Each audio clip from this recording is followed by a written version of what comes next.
Hi, and welcome to this episode in a series of vlogs discussing internal investigations. My name is Iskander Fernandez, partner and head of BLM's White Collar Crime and Investigations team. Now, in this episode, we will be discussing witnesses and the interview stage of the internal investigation that you have decided to undertake, assuming that decision has been taken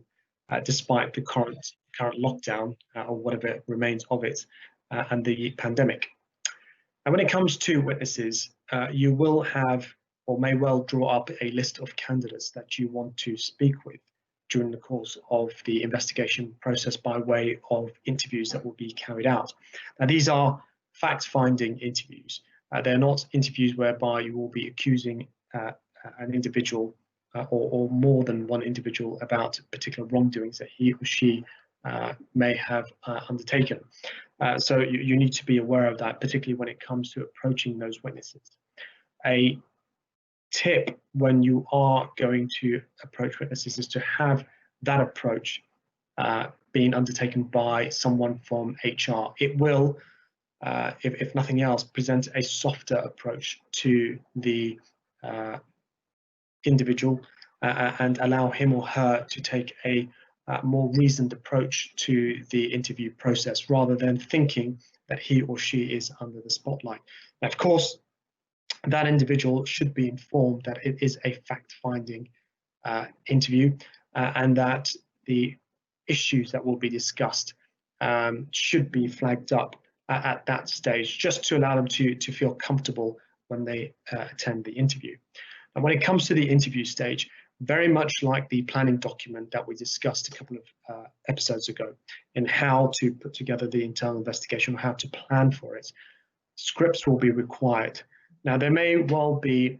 scripts that very much mirror one another, or there may be scripts where the questions are slightly different because of the individual that you're speaking with. Whatever you decide to go with, or however you decide to put together that script, make sure that it's not too rigid.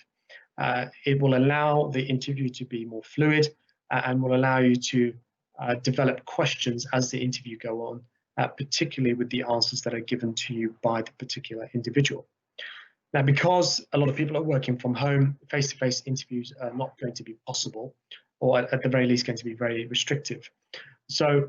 the next best thing will be a video call, but using a secure platform like WebEx in order to undertake that interview. Try to avoid things like WhatsApp video calling or FaceTime, because these platforms unfortunately are not secure and will not allow you to share properly documents that you may well want to put forward to the individual being interviewed. Now, when it comes to documents, give that interviewee an opportunity to consider the documents before the interview. So perhaps an hour before the interview, present those documents by way of a secure link, allowing that individual to look at the documents that may well be put to him or her during the course of the interview, with the strict instruction that those documents are not to be shared with any third party, whether or not the third party is going to be involved in any interview. The reason for sharing those documents to the interviewee is to prevent any allegations of the interviewee being blindsided during the course of the interview, which could unravel the purpose of the internal investigation and could lead to possible employment issues being flagged up by the interviewee. Now, if the interview is going to be recorded, that's fine, but make sure that the relevant consent is obtained from the individual who is going to be interviewed. When it comes to second interviews, it will be wise at the very end of each interview to inform the person being interviewed that there may well be the need for a second interview, particularly if certain issues arise that you didn't cover off in the first interview and that are brought upon by second interviewees or third interviewees that you may well want to put to that first individual that you spoke with. And lastly, and I think this is quite important as well, is that if the interview is being undertaken by a lawyer, that lawyer needs to understand the imbalance of position that there will be with any lay interviewee, and that the lawyer needs to appreciate relevant codes of practice or professional bar rules when undertaking the interviews.